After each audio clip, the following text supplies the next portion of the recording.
ಇದನ್ನ ನೀವು ಗಮನದಲ್ಲಿಟ್ಕೊಂಡು, ಇವತ್ತು ನಮ್ಮಲ್ಲಿ ವಿದ್ಯಾರ್ಥಿಗಳು ಬುದ್ಧಿವಂತರಿದ್ದಾರೆ, ಪ್ರತಿಭಾವಂತರಿದ್ದಾರೆ, ಅಷ್ಟೇ ಸಾಲದು ಸ್ನೇಹಿತರೆ. ಅದನ್ನ ದೇಶ ಕಟ್ಟೋಕೆ ನಾವು ಬಳಸಬೇಕಾಗ್ತದೆ.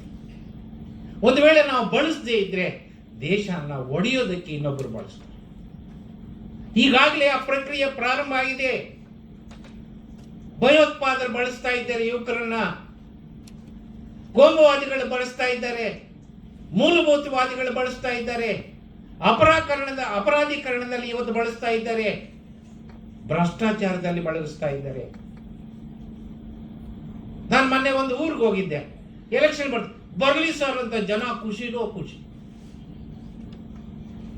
ಏನಕ್ಕೆ ಅಂತಂದ್ರೆ ಎಲೆಕ್ಷನ್ ಬಂದ್ರೆ ಕನಿಷ್ಠ 1.5 ತಿಂಗಳು 2 ತಿಂಗಳು ಬಿರಿಯಾನಿ ಸಿಗುತ್ತೆ, ಹೊಟ್ಟೆ ತುಂಬ ಕುಡಿಯೋಕ್ಕೆ ಡ್ರಿಂಕ್ ಸಿಗುತ್ತೆ, ಕೈ ತುಂಬ ದುಡ್ಡು ಸಿಗುತ್ತೆ ಅಂತ.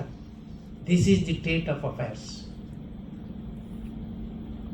ಹಾಗಾಗಿ ಸ್ನೇಹಿತರೆ, ಯುವಕರನ್ನ ಮನಸ್ಸಿನಲ್ಲಿರ್ತಕ್ಕಂಥದ್ದು ಯಾಕೆಂತಂದ್ರೆ ಪ್ರತಿಯೊಬ್ಬ ವ್ಯಕ್ತಿಯಲ್ಲೂ ಕೂಡ ಅವನಿಗೆ ಆದ ಒಂದು ಚೈತನ್ಯವನ್ನು ಭಗವಂತ ಕೊಟ್ಟಿರ್ತಾನೆ. ಅದನ್ನ ನೀವು ಯಾವ ರೀತಿ ಸದ್ಬಳಕೆಯನ್ನ ಮಾಡ್ಕೊಳ್ತಿರ್ತಕ್ಕಂಥದ್ದು ಬಹಳ ಮುಖ್ಯ. ಈ ಫಾರ್ ಎಕ್ಸಾಂಪಲ್, ನೀವು ಇವತ್ತು ಒಂದು ಪ್ರಬಂಧ ಬರೆದ್ರಾಗ ಇಲ್ಲಿ ನೀವು ಪ್ರಬಂಧದಲ್ಲಿ ಯಶಸ್ವಿ ಆಗಿದ್ದೀರೋ ಇಲ್ವೋ ಅದು ಸೆಕೆಂಡರಿ. ಸೋಲು ಗೆಲುವು ಇದ್ದದ್ದು, ಅದಕ್ಕೆ ತಲೆ ಕೆಡಿಸ್ಕೋಬಾರ್ದು. ಪ್ರಯತ್ನವನ್ನು ಮಾಡಬೇಕು, ಯಾವಾಗಲೂ ಪ್ರಯತ್ನದಲ್ಲಿ ನಾವು ಇರಬೇಕು. ಉದಾಹರಣೆ ಕುವೆಂಪುರವ್ರಿಗೆ ಹೇಳ್ತೀನಿ. ಕುವೆಂಪು ಈ ನಾಡಿಗೆ ಮೊದಲ ಜ್ಞಾನಪೀಠ ಪ್ರಶಸ್ತಿಯನ್ನು ತಂದುಕೊಟ್ಟಂಥವ್ರು, ನಿಮಗೆಲ್ಲ ಗೊತ್ತಿದೆ ಅವ್ರ ಬಗ್ಗೆ. ಅವ್ರು ಫಸ್ಟು ಇಂಗ್ಲಿಷ್ನಲ್ಲಿ ಒಂದು ಕವನ ಸಂಕಲನವನ್ನು ಬರೀತಾರೆ, ಬಿಗಿನರ್ಸ್ ನ್ಯೂಸ್ ಅಂತ ಹೇಳಿ. ಅದು ಅವರ ಪ್ರೌಢ ವ್ಯವಸ್ಥೆಯಲ್ಲಿ ಕೂಡ ಬರೀತಾರೆ. ಬರೆದಾಗ ಐರಿಷ್ ಕವಿ ಕಸಿನ್ಸ್ ನೋಡಿ ಹೇಳ್ತಾರೆ, ನೀವು ಇದನ್ನ ನಿಮ್ಮ ಮಾತೃಭಾಷೆಯಲ್ಲೇ ಬರೀಬಾರ್ದು ಅನ್ನೋ ಮಾತನ್ನ ಅವ್ರು ಹೇಳ್ತಾರೆ. ಅಂದ್ರೆ ಅದು ಬಿಗಿನಿಂಗ್. ನಾನು ಯಾಕೆ ಇದನ್ನು ಹೇಳ್ತಾ ಇದ್ದೀನಿ, ನೀವು ಈ ಪ್ರಬಂಧದಲ್ಲಿ ಸ್ಪರ್ಧೆಯಲ್ಲಿ ಭಾಗವಹಿಸಿರ್ಬೋದು, ಅಥವಾ ಗೆಲ್ತಿರೋ ಅಥವಾ ಸೋಲ್ತಿರೋ ಅದು ಸೆಕೆಂಡರಿ. ಆದರೆ ಆ ಒಂದು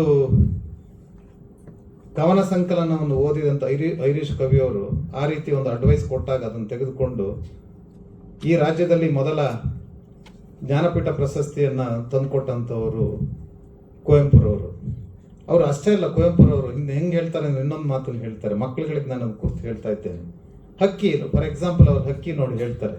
ಹಕ್ಕಿ ಏನು ಮಾಡ್ತದೆ, ಮೊಟ್ಟೆ ಇಟ್ಟು ಮರಿ ಮಾಡುತ್ತೆ. ಮರಿ ಮಾಡಿದ ಮೇಲೆ ಏನಾಗ್ತದೆ, ಅದಕ್ಕೆ ರೆಕ್ಕೆ ಬಂದ ಮೇಲೆ ಹಾರುವ ಶಕ್ತಿಯನ್ನು ಅದು ಪಡ್ಕೊಳ್ತದೆ. ಅವ್ರು ಅದಕ್ಕೆ ಹೇಳ್ತಾರೆ ಉದಾಹರಣೆಯನ್ನ, ಹಕ್ಕಿ ಹಾರಿದ ಮೇಲೆ ಹೋಗಿ ಯಾವುದೊಂದು ಮರದ ಕೊಂಬೆ ಮೇಲೆ ಕುಳಿತುಕೊಳ್ತದೆ. ಆ ಮರದ ರೆಂಬೆ ಏನಿದೆಯೋ ಅದಕ್ಕೆ ಆ ಹಕ್ಕಿ ಕುಳಿತುಕೊಳ್ತಕ್ಕಂಥ ರೆಂಬೆಗೆ ಹಕ್ಕಿಯ ವೆಯ್ಟ್ನ ತಡ್ಕೊಳ್ಳೋಕೆ ಶಕ್ತಿ ಇರ್ತದೋ ಇಲ್ವೋ ಅದಲ್ಲ ಮುಖ್ಯ. ಹಕ್ಕಿಗೆ ರೆಕ್ಕೆ ಬಂದ ಮೇಲೆ ತನ್ನ ಸ್ವಸಾಮರ್ಥ್ಯದಿಂದ, ಅಂದರೆ ಹಕ್ಕಿಗೆ ಏನು ನಂಬಿಕೆ ಅಂತಂದರೆ ಅದರ ರೆಕ್ಕೆ ಮೇಲೆ ನಂಬಿಕೆ. ನಾನು ಎಲ್ಲೇ ಕೂತರೂ ಆ ಮರದಲ್ಲಿ ನನಗೆ ಕುಳಿತುಕೊಳ್ಳಕ್ಕೆ ಅವಕಾಶ ಆಗಲಿಲ್ಲ ಅಂದ್ರೂ ಹಾರಿ ಹೋಗಿ ಮತ್ತೊಂದು ಕಡೆ ನಾನು ಹೋಗಿ ಜಾಗವನ್ನು ಪಡ್ಕೊಳ್ಳೋಕೆ ಸಾಧ್ಯ ಆಗ್ತದೆ ಅಂತ. ನಿಮಗೂ ಅಷ್ಟೇನೆ. ಮಕ್ಕಳುಗಳಿಗೆ ನಾನು ಈ ಸಂದರ್ಭದಲ್ಲಿ ಹೇಳ್ತೇನೆ, ಅವರು ಕುವೆಂಪು ಅವರು ಹೇಳಿದ ಉದಾಹರಣೆಯನ್ನು ಹೇಳ್ಬಿಟ್ಟು ಹೇಳ್ತಾ ಇದ್ದೇನೆ. ಯಾವ ಶಿಕ್ಷಣ ಸಂಸ್ಥೆಯಲ್ಲಿ ನೀವು ಕಲ್ತಿರ್ತಕ್ಕಂಥದ್ದು ಮುಖ್ಯ ಅಲ್ಲ, ಯಾವ ಶಾಲೆಯಲ್ಲಿ ಕಲ್ತಿರ್ತಕ್ಕಂಥದ್ದು ಮುಖ್ಯ ಅಲ್ಲ, ನೀವು ಯಾವ ರೀತಿಯ ಭವಿಷ್ಯವನ್ನು ರೂಪಿಸ್ಕೊಳ್ತೀರಿ ಅಂತಕ್ಕಂಥದ್ದು ಬಹಳ ಮುಖ್ಯ. ನೀವು ಕನ್ನಡ ಮಾಧ್ಯಮದಲ್ಲಿ ಓದ್ದೆ, ನಾನು ಇಂಗ್ಲೀಷ್ ಮಾಧ್ಯಮದಲ್ಲಿ ಓದ್ದೆ ಅಂತರ ಒಂದು ಇನ್ಹಿಬಿಷನ್ ಇರ್ತದೆ. ಆ ಇನ್ಹಿಬಿಷನ್ ಮೊದಲು ತೆಗೆದುಹಾಕೋಬೇಕು. ತೆಗೆದುಹಾಕಿದ್ರೆ ಮಾತ್ರ ನಾವು ಕೂಡ, ಸಾಹೇಬ್ರು ಇರ್ಬೋದು, ನಾಗಮೋಹನ್ ಸಾಹೇಬ್ರು ಮೋಸ್ಟ್ಲಿ ಅವರು ನನ್ನಂಗೆ ಸರ್ಕಾರಿ ಶಾಲೆಯಲ್ಲಿ ಕಲ್ತಿದ್ದಾರೆ. ನಾನು ಸರ್ಕಾರಿ ಶಾಲೆಯಲ್ಲೇ ಕಲ್ತವನು, ಕನ್ನಡ ಮೀಡಿಯಂನಲ್ಲೇ ಓದ್ದವನು, SSLC. ಈಗ ನೋಡಿ, ಈಗ MBBS ಮತ್ತು ಇಂಜಿನಿಯರಿಂಗ್ ಕೋರ್ಸ್ನಾಗೆ ಮೊದಲು ಲಾನಲ್ಲಿ 5 ಇಯರ್ ಕೋರ್ಸ್ ಇರಲಿಲ್ಲ, ಡಿಗ್ರಿ ಮಾಡಿ ಲಾ ಮಾಡಬೇಕಿತ್ತು. ನಾನು SSLC ಪಾಸ್ ಆದಾಗ ಆಗ ತಾನೇ ಹೊಸದಾಗಿ 1984-85 ಇಸ್ವಿನಲ್ಲಿ 5 ಇಯರ್ ಕೋರ್ಸ್ LLB ಇಂಟ್ರೊಡ್ಯೂಸ್ ಮಾಡಿದರು ಫಸ್ಟ್ ಟೈಮ್. ನಾನು ಆಗ SSLC ಮುಗಿಸಿದ್ದೆ, ನಾನು ಕನ್ನಡ ಮೀಡಿಯಮಲ್ಲೇ ಇದ್ದೆ.